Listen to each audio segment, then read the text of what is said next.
everyone. I'm going to go ahead and begin, and I'm going to start with introducing myself. My name is Kistemaker. I'm the managing attorney at Kistemaker Business Law Group, and we are Condo HOA specialist law firm. And we also, everyone else that I want to introduce is back here. They're the presenting sponsors of this event. Anastasia, please introduce yourself. We used to be expert inspectors, but this is our commercial division. Reserve studies in place of cost evaluations, SIRS studies, and bid mitigations for associations. That's what I have today. The other side. And his part of the practice does the cost replacement valuations. Replacement cost valuations, the insurance appraisals that are required on condominium associations every 36 months by statute. That's what I do. She does the reserve studies. We also do, coupled with the replacement cost valuations, we also usually do a windstorm mitigation for the associations at the same time. That way it's always a rotation. You never run out of one. And I'd like to introduce the other attorney at our firm. And Aaron, everybody, for the live feed purposes, our camera is only filming up to here. So I'd like you to come up here, please. And this is for the purposes of everybody that's on the Facebook Live. Hi everyone, my name is Erin Glover Fry. I am the other attorney with the firm. I've been with the firm, it's actually my 5-year anniversary this month, so that's very exciting. And for those of you who are our clients or our potential clients, I'm emailing with you, calling with you most of the time. Erin and I work in tandem as a team, and have fun today. Yeah, thanks. And then I just want to introduce Rima. She is our paralegal, hopefully our newest addition to the attorney team. Well, I guess I shouldn't talk about that, but hopefully she'll get a passing result here very soon. So she's just taking the bar, but she also is part of sort of the team. So for all of our clients that are in the room, we all kind of work in tandem together with regards to the condos and the homeowners associations. And there is an engineering firm here also. They're in the back, so I'm going to wait till later to introduce them. All right, so with that, we're gonna go ahead and get going. We are beginning the presentation with regards to non-structural reserves and budgeting for the non-structural reserves. And is everybody in the room aware that a new bill was passed within the last month and a half that has somewhat changed budgeting and reserve funding for condominiums? Raise your hand if you're aware of the new bill. Wonderful. So that's why I'm using terms like structural and non-structural, because the old law related to non-structural budgeting and reserves, or how we're sort of going to characterize it. So I'm going to start with what are reserves, or I can skip over that if it's too basic. Is everyone in the room aware of what a reserve is? Is everyone in, how many homeowners associations do I have in the room? 1, 2, 3. Okay, so you're not all together 3 homeowners associations? 4, okay. So just to decipher, when I'm going over the reserves and budgeting, they are different for homeowners associations and they are different for condominium associations. I am going to focus on the condominiums. Please note homeowners associations. There are reserves that need to be funded, fully funded for condominium associations, and homeowners associations, reserves are only mandatory if your declaration calls for it, or if the homeowners voted to reserve fund the common areas. There is no specific statute regulating homeowners reserves per se if they are not in fact mandatory from the inception, written into your documents, or the owners have created mandatory reserves. So just kind of keep that in mind. The old statute, which is still in place, so I'm gonna still call it the old laws, have I'd say four main categories where you must reserve fund. You must reserve fund for painting, paving, and the roof, and any other building component in excess of $10,000. The definition of reserves is really defined in the administrative code. Is everyone in the room familiar with what the administrative code is for condominiums? Raise your hand. Okay, so only some are. So this is why you should always utilize a lawyer when interpreting things with regards to reserves and budgets, because you just don't rely on the statute. You just don't rely on your documents.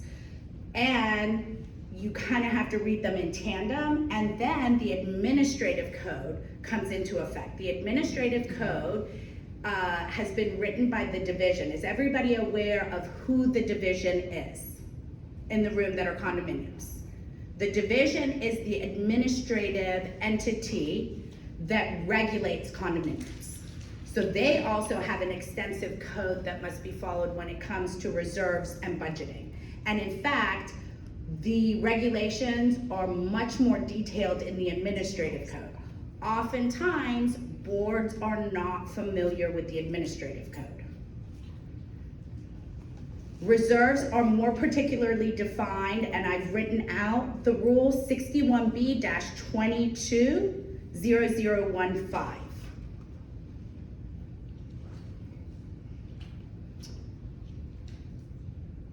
Here's the definition pursuant to the statute. Reserves means any fund other than the operating funds that are restricted for deferred maintenance and capital expenditures, including items required by 718.112F2. That is the section in the statute that defines the four areas that I previously discussed: roofing, paving, painting, and any building component in excess of $10,000. Here's an example of what are some categories whereby condominium associations, quite frankly, homeowners associations, should be doing deferred maintenance and capital expenditure reserve funding for. Like we said, roof, painting, paving, mandatory. But balcony restoration, sidewalk improvement, seawall replacement, air conditioning replacement, elevators, these are categories that oftentimes I don't see in my client's budget, but are important, and those really fall under that building component in excess of $10,000.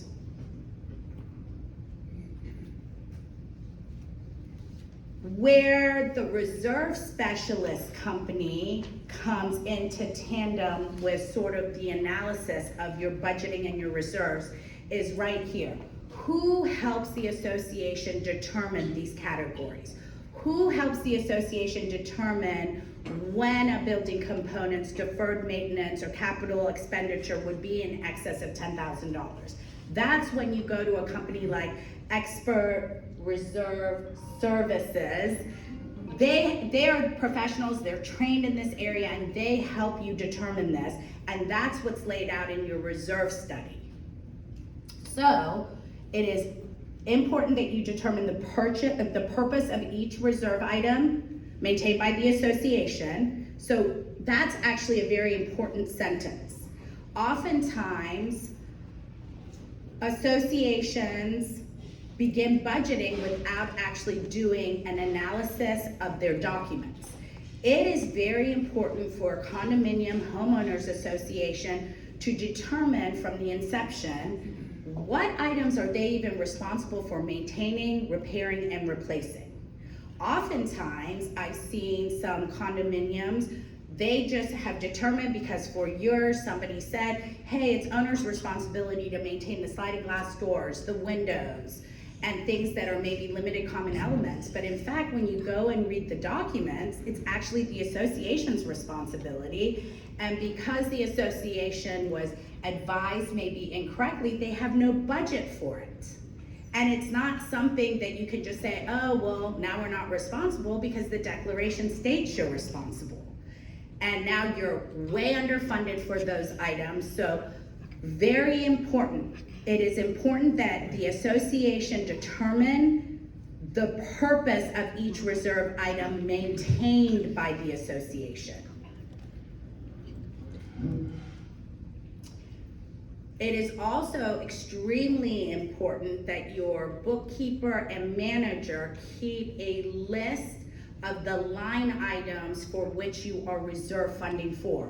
That is important whether you are line item and or component reserve funding or you are pooled. Because even if you're pooled, you have to have a document that says what the pool is for. So to title each reserve account is very, very crucial. Please note that once you determine the areas that you are reserve funding for, they can't be commingled and utilized for operating expenses. They can only be utilized for deferred maintenance and capital expenditures. So then it's very important for the association to understand what is routine maintenance and what is deferred maintenance.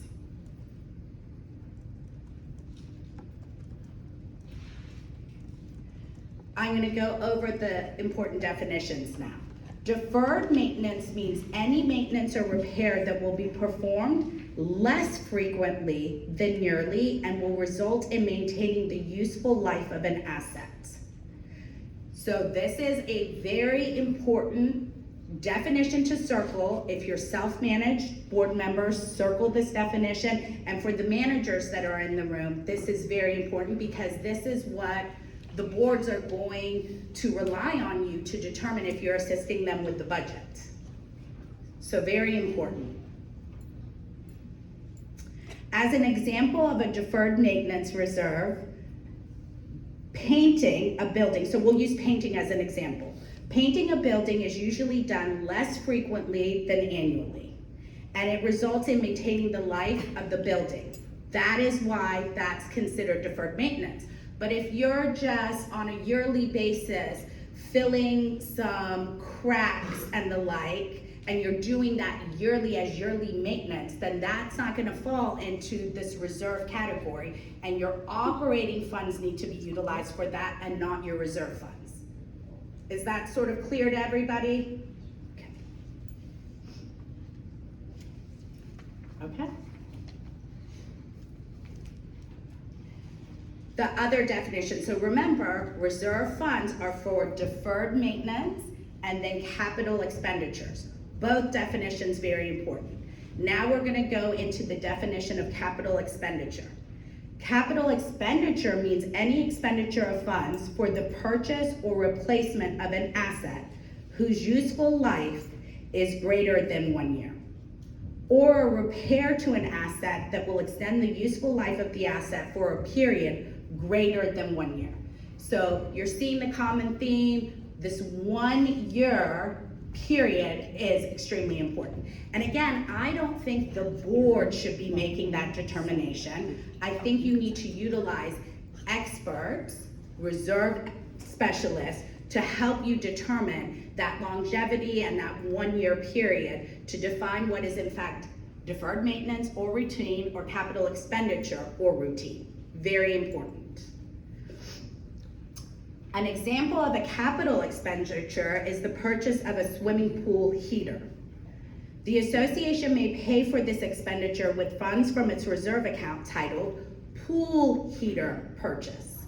Another example of a capital expenditure is the purchase of a new lawn tractor to replace the one currently owned by the association. This account could be called lawn tractor replacement. But you're seeing how specific you really need to be in those line item entries for your reserves. The last example I have of a capital expenditure is a repair such as replacing the pilings to a dock. The dock's useful life expectancy will be extended by more than 1 year. This is different from replacing a board here and there on the dock.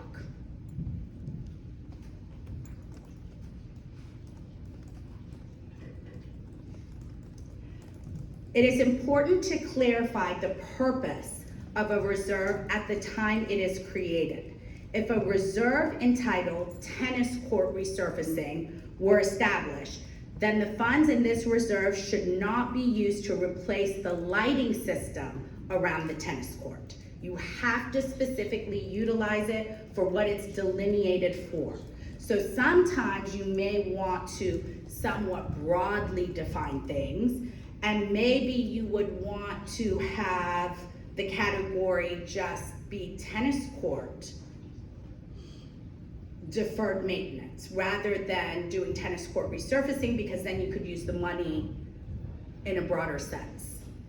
It is important for the board to clearly identify the purchase of each reserve. Although not required by the Condominium Act, the board should identify the purpose of each reserve in the minutes. These are practical tips that I and other lawyers have learned over the course of practicing in this area of law. The statute doesn't discuss everything. So, the minutes are very helpful for us lawyers to go and unwind what reserves were truly created for. And as you all know, minutes have to be kept by associations for a long period of time. So that's why minutes are really good. Okay.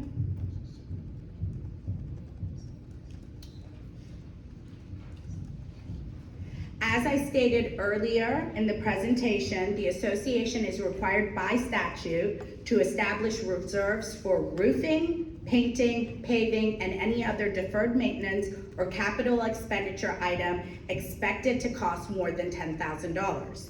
In addition to the specific deferred maintenance and capital expenditure reserves required by law, the association may establish other reserves. So you don't have to just do what the statute says. You can reserve fund in excess of that's the minimum. Examples of other types of reserve can include insurance premiums. I lost my place, excuse me. Well, it's insurance premiums, storm cleanup, general deferred maintenance, capital expenditure reserve, or reserve for purchase of recreational equipment for the clubhouse. So I see a lot of associations that do reserve fund for changing out the pool lounge chairs, the pool tables, umbrellas, and things like that, because you don't do that on a yearly basis. Many associations want to have a reserve called contingency reserve, and this is very important. The purpose of this account would be to fund items for which reserves had not been established or to cover unanticipated operating expenses. However, it is inappropriate to create a reserve account for this purpose, and I see it all the time, and boards don't understand why you can't do it. But if you can't delineate what you're reserve funding for, you shouldn't be reserve funding for it. That's not the purpose of reserves. That would be a purpose of a special assessment.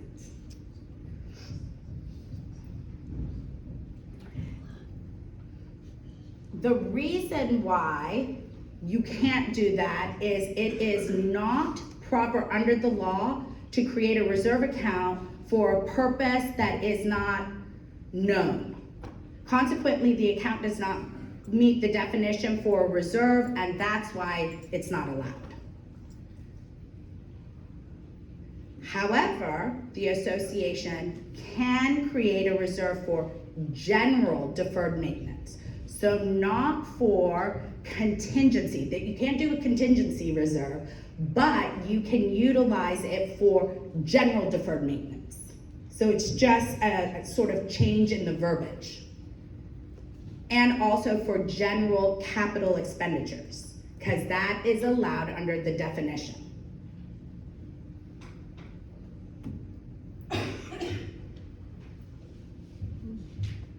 Okay, Now we're gonna start talking about the two different type of reserve funding that associations can have, which one of the categories is pooled reserves. Is everyone familiar with pooled reserves that are in the room? No, okay. So, pooled reserves came into existence around 2002, and again, it's discussed and detailed in the administrative code. Pooled reserves means that an association with a vote of the membership, because you can't pool your reserves without vote of the membership. But with a vote of the membership, the association may have a single source of funds to pay for multiple categories of reserve expenses. For example, if an association establishes a pooled reserve account for roof replacement, building, painting, and pavement resurfacing, funds may be drawn from this account to pay for all three items. But when you do pool your money together, you still have to have an accounting of the line items that money's pooled for. Any questions on that? Wonderful.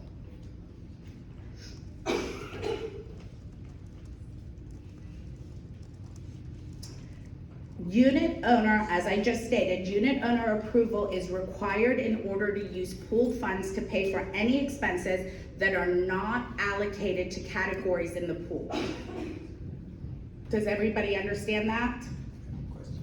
Okay. When you say owner approval, is that unanimous, or is that a simple majority, or is that a super majority? It's a majority. What is Good that question. percentage, please?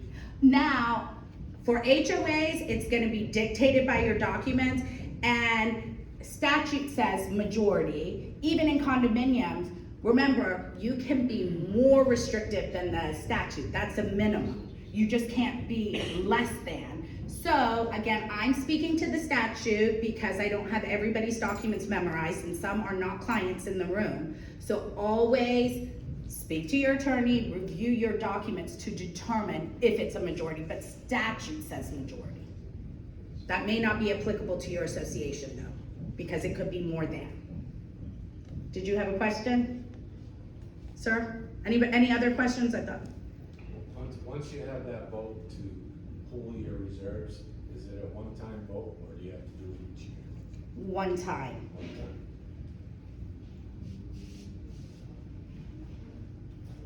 Unless you're changing, adding something to the category. So remember, you're gonna vote, you're gonna pool it for certain items, and then it might be an oh yeah. And then HOAs, we gotta look at the documents. But generally speaking, one time.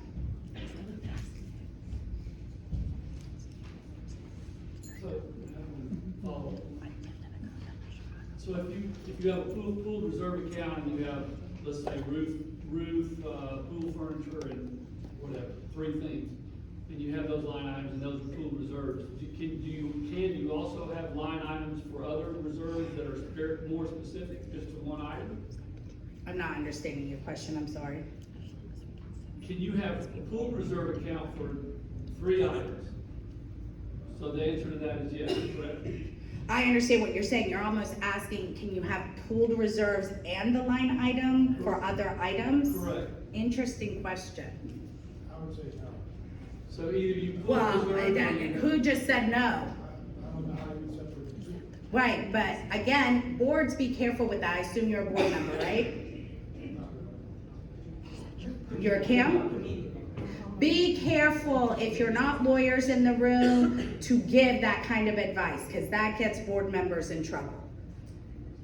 Because you really, again, I'm having to kind of think about it. CAMs that prepare budgets, have you ever done that? I've always been advised by attorney. Hi, I'm Roselle Johnson with Premier Association Management. We have been advised in the past by our attorneys for various associations to have either pooled or have specific line items, but not a combination of the two. No, but very interesting question. That would be the general guidance. I'm not gonna say to you, no, for sure, it can't be done. I just have not been asked to do that. There may be a way to do it, I'm not sure. I have actually had some associations that were in transition from component to threshold. We call it threshold, not pooled. From component to threshold, who have actually two methods within their reserve budget as a transition factor. But if you can completely move from one to the other in one swoop, it's always better for everyone. The examples that I'm speaking of, it was very complicated and it turned into a big mess, basically. So I have to agree with Aram and with Roselle that, I'm sorry, that you know, you need to choose one or the other and make that happen. Okay, one follow-up to that, sorry, is that you got the three things in the pool reserves that you have, and you have identified as roof, pool, and furniture, whatever. And so you're going along and you identify another purpose for reserving. Can you then add another line item? Well, sir, you're gonna have 4 items in there because you have to reserve as a condominium. Now, are you a condo or an Yes, HOA? yes. Condo, remember, also your building components in excess of 10,000. So you're never just going to have a pooled reserve. If you do, you're doing it incorrectly. If you just have it for painting, paving, and roof. Because you're for sure going to have a building component, at least 1 or 2, that it's going to cost in excess of 10,000 for the deferred maintenance or capital expenditure, because more than likely you have elevators. You have balconies. Something's going, you're gonna have a pool. Something's gonna cost in excess of that. So you're probably gonna have other categories in that pooled account. So you can add to it as you. Yes. As long as you have it done.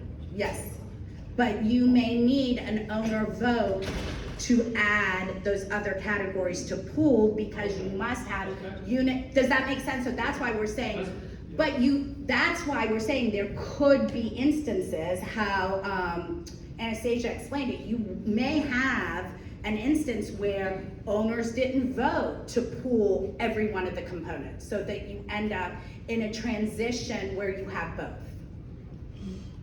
Does that make sense? Because you are sort of shaking your head. I thought, my original question, did you have the pool? Well, sir, remember, I'm not, sir, I'm not your lawyer, number one. I don't have your, I am, so you haven't written this question to me. Okay. Because I feel like, I mean, you're not gonna get your question here today. I'm good. So. Okay, thank you. I think it was one of the things general. I think the answer, maybe I turned it off. Hi. Depends. I think the answer is generally you either have one or the other. However, there are always instances where your documents may say something different, or there's a unique situation where it has to be looked at individually. Okay. From online, there's a question of if you could also repeat the questions that are asked from here at the podium. And so that's why I just I'm looking at everybody's faces, which is why I'm asking for questions. I think I'll probably wait till the end for questions. So if I can ask you all in the audience to do something, write down your questions, because I think the flow will be better at the end, and then I can repeat it and we can go into more detail. Thank you. And I'm sorry, because I'm kind of not doing it exactly off of my presentation, I'm reading through it, so I'm not reading to you what I've just talked about. So just give me 1 second.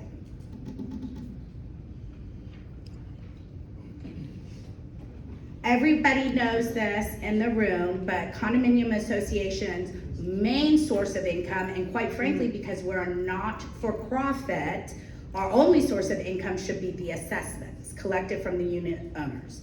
The primary purpose for establishing reserves is to spread the cost of major expenditures over the lives of the assets to be maintained or replaced, and to avoid these periodic large special assessments. So essentially, if you've budgeted properly for your operating expenses as well as your reserve expenses, you should have no unexpected or it should be unlikely that you have these large special assessments. So essentially, the reserve funding is insurance. It's a good idea. It's going to become very important moving forward to, now mortgage companies are requiring the condominiums be fully funded before they're even going to lend money to any potential buyer to purchase a condominium.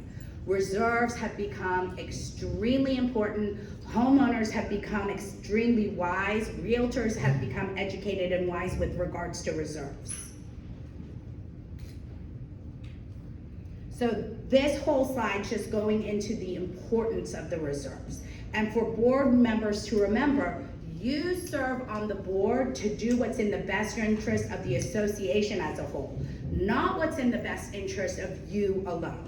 And nobody on your board should be making decisions based on what suits you in your particular circumstance, but making a decision for the association's best interest. And if you are making decisions that become apparent, where you're committing self-dealing, criminal activity, swaying the board, or making unanimous decisions that hurt the board, there are consequences, and you can be sued individually for that and pierce the corporate veil. So really keep in mind that you have a fiduciary duty to all the owners and to the association as a whole. So when you're voting or encouraging your owners to vote against reserve funding, especially in this day and age with the new law, be careful with regards to that, and really why you're making that suggestion, because as a whole